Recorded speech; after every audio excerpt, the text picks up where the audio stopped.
अब आगे बढ़ते हैं। उत्तर प्रदेश के दो छोर पर दो मस्जिदों को लेकर जबरदस्त सियासत हो रही है। एक तरफ संभल मस्जिद को लेकर 150 साल पुरानी सर्वे रिपोर्ट में बड़ा दावा सामने आया है, तो दूसरी तरफ कुशीनगर की मदनी मस्जिद का एक हिस्सा जिसका निर्माण अवैध बताया गया उसे हटा दिया गया।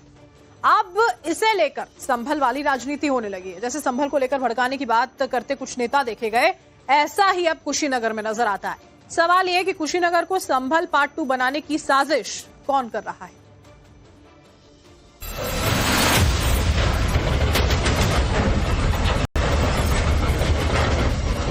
मैं यहाँ के लोगों से कहना चाहता हूँ कि आपने क्या किया था जब हमारी मस्जिद को शहीद किया जा रहा था। आज 26 साल से जो है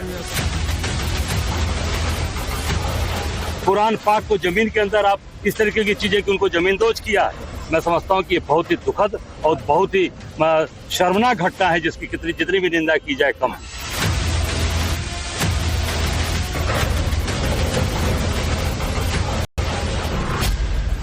कुशीनगर मस्जिद के अवैध हिस्से को ध्वस्तीकरण को लेकर जब शाब्दिक आज पर जज्बातों को उबाला जा रहा है, सरकारी जमीन पर बने इबादतगाह की जमींदोज होने के बाद युवा भावनाओं को भड़काया जा रहा है। आपने क्या किया था?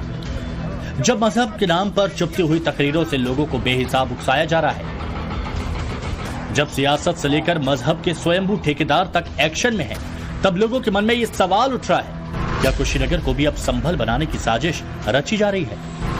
क्या कुछ लोग संभल की तरह कुशीनगर में हिंसा कराना चाह रहे हैं? सरकारी जमीन पर बनी मस्जिद की आड़ में सियासत क्यों हो रही है? ईट ईट बिखरी हुई इस मस्जिद की धुरी पर घनघोर आशंकाओं में लिपटे ये सवाल इसीलिए पूछे जा रहे हैं क्योंकि हाटा नगर में जो मदनी मस्जिद सरकारी जमीन पर बनाई गई थी, जिसके अवैध हिस्से पर बुलडोजर चला है, उसके सामने भीड़ इकट्ठा हुई थी। उसी भीड़ में खड़ा ये लड़का लोगों को उकसा रहा है, पूछ रहा है कि जब सरकारी गाड़ी आई थी इसे तोड़ने के लिए, तब लोग चुप क्यों थे? गैरतमंद लोगों से मैं कहना चाहता हूं कि अपनी मस्जिदों की हिफाजत अपने खुद करना पड़ेगा। जिंदगी और मौत तो अल्लाह के हाथ में, ऊपर वाले के हाथ में है। मैं यहाँ के लोगों से कहना चाहता हूं कि आपने क्या किया था जब हमारी मस्जिद को शहीद किया जा रहा था। आज 26 साल से जो है 26 साल से हमारी मस्जिद यहाँ पे थी, आज उसको बिना बताए, बिना कोई परमिशन के जो शहीद कर दिया जा रहा है। मतलब समझ रहे हैं, ये वही स्क्रिप्ट दोहरा रहे हैं जिसका नतीजा संभल था, जिसकी वजह से संभल में बेहिसाब हिंसा हुई थी। कमोबेश उसी तरह फिर से लोगों को भड़काया जा रहा है। हालांकि पुलिस की इस पर नजर है, वो ऐसे भड़काऊ भाईजान को खोज रही है। मदनी मस्जिद से हटाए गए अतिक्रमण के संबंध में कुछ व्यक्तियों के द्वारा तथ्यहीन एवं भ्रामक खबरें सोशल मीडिया के माध्यम से फैलाई जा रही है। इनके द्वारा जनपद कुशीनगर का कानून व्यवस्था एवं आपसी भाईचारा को खराब करने का प्रयास किया जा रहा है। कुशीनगर पुलिस के द्वारा ऐसे व्यक्तियों को चिन्हित कर इनके खिलाफ सुसंगत धाराओं में अभियोग पंजीकृत कर अग्रिम विधिक कार्रवाई कर रही है। सिर्फ मजमा लगाकर बोलने वाले ही रडार पर नहीं है, बल्कि पुलिस उन लोगों की भी तलाश कर रही है जो सोशल मीडिया पर ज्ञान बांट रहे हैं, अवैध मस्जिद पर कार्रवाई के खिलाफ लोगों को उत्तेजित कर रहे हैं। पुलिस कुछ यूं आगाह कर रही है, सभी लोगों से ये अपील है कि किसी भी भ्रामक खबरें पर ध्यान न दें और जिनके भी जो भी ग्रीवांसेस हैं वो उचित माध्यम से उचित फोरम पे रखते हुए उसका समाधान कराएं और ऐसी खबरों से बचें। दरअसल कुशीनगर का ये मस्जिद विवाद है क्या, वो आप पहले समझ लीजिए। 26 साल पहले यानी 1999 में कुशीनगर सरकारी जमीन पर अवैध रूप से मस्जिद का निर्माण हुआ था। ये मदनी मस्जिद ग्राम समाज सरकार की भूमि एवं थाने की भूमि पर अवैध रूप से अतिक्रमण करके बनाई गई थी। इतना ही नहीं, केवल 2 मंजिला भवन के नक्शे को मंजूरी ली थी, लेकिन 3 मंजिल और भूतल का निर्माण करा दिया। हिंदूवादी नेता राम बचन सिंह ने मस्जिद कमेटी के विरुद्ध अवैध निर्माण की शिकायत मुख्यमंत्री से की थी। इसके बाद 24 साल बाद 18 दिसंबर 2023 से मस्जिद निर्माण की जांच शुरू हुई। जांच पूरी होने के बाद 23 दिसंबर को नगरपालिका प्रशासन ने मस्जिद कमेटी को 3 बार नोटिस जारी किया, मगर कोई दस्तावेज पेश नहीं किया गया। इसके बाद इसे अवैध निर्माण घोषित कर दिया गया।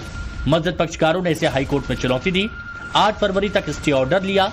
9 फरवरी को स्टे खत्म होते ही प्रशासन ने एक्शन लिया। असल में 8 फरवरी को रात 12 बजे स्टे खत्म होते ही 9 फरवरी को सुबह प्रशासन की टीम 5 बुलडोजर लेकर पहुंची, साथ ही एक पोकलैंड मशीन, एक हैमर तोड़ने में इस्तेमाल किए गए।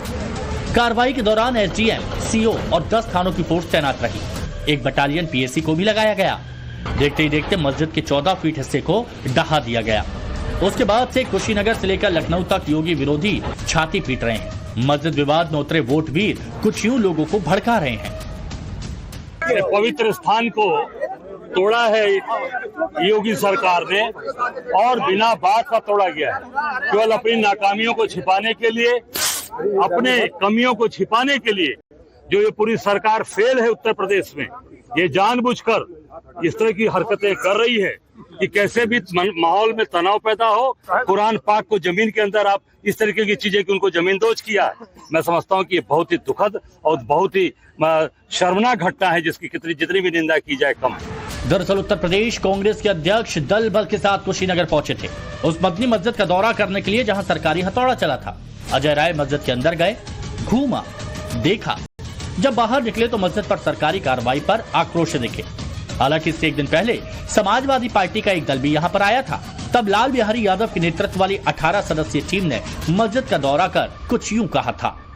यहाँ ने प्रशासन ने जो दंगा फैलाने का की साजिश किया था, उस साजिश को इन्होंने शांति से का परिचय दे करके दंगे को जो है नाकाम कर दिया। सरकार द्वारा जो साजिश थी दंगे कराने की, उसको इन लोगों ने नाकाम कर दिया। इतना शांति का परिचय दिया, इसलिए हम यहाँ के सभी अल्पसंख्यक भाइयों का मैं स्वागत करता हूँ, हृदय से स्वागत करता हूँ कि आप लोगों ने जो है पूरी शांति का परिचय दिया। दरअसल यूं ही नहीं, योगी विरोधी एक्टिव है कुशीनगर में। असल में ये पूर्वांचल की सियासी लड़ाई का नतीजा है। यूं तो कुशीनगर में करीब 17% आबादी मुसलमानों की है, लेकिन बीजेपी वर्सेस ऑल की लड़ाई को अगर बड़े स्तर पर देखें तो यहाँ बीजेपी 2014 के मुकाबले लगातार कमजोर हुई। लिहाजा उसे और मजबूत करने में जुटी विपक्षी पार्टियां अपने अपने हिस्से में मुस्लिम वोट को समेटने के लिए वहां जा रही हैं। ऐसा ही तब भी हुआ था जब संभल में मस्जिद के नाम पर बेहिसाब हिंसा हुई थी। तब वहां विवादों के केंद्र में खड़ी शाही जामा मस्जिद में सर्वे के लिए टीम गई थी। भीड़ इकट्ठा हुई, लोगों ने सर्वे की टीम पर हमला किया, पत्थरबाजी हुई, खूनी हिंसा हुई, 5 लोग मारे गए। उस मस्जिद को लेकर लोग आक्रामक हो गए थे।